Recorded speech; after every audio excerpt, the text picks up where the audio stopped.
In this video, we're going to prove the theorem that says if a is a real number, then 0 times a is equal to 0. I want to remind you that the field axioms for R do not explicitly state this fact. It is, however, a fact that you've known for a long time, even if you've never seen a proof of it. It is a theorem, and it's useful to know how to prove this one. There is a weird-looking trick right at the start of the proof. We're going to start with a is equal to 1 times a. That is because 1 is our multiplicative identity element, which is one of our axioms. Now, I can rewrite a is equal to 1 times a as 1 plus 0 times a. And the reason I can do this is that 0 is the additive identity element. And that is another axiom.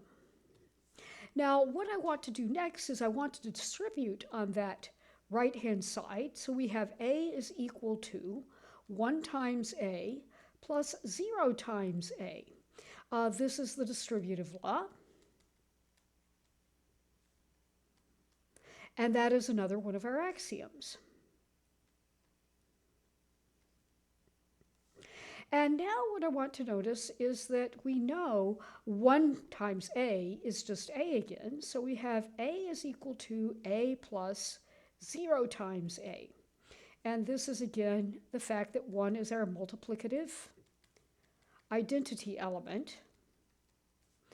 So we're using that particular axiom.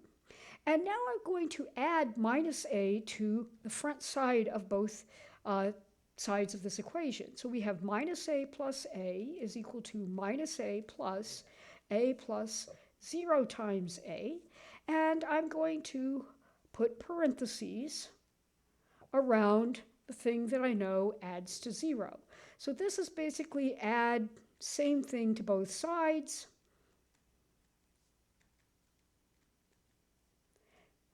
And then the associative law.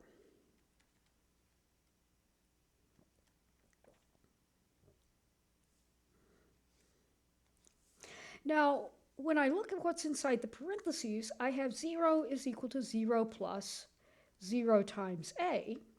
And that is minus a is the additive inverse of a. That is one of our axioms, that we have additive inverses.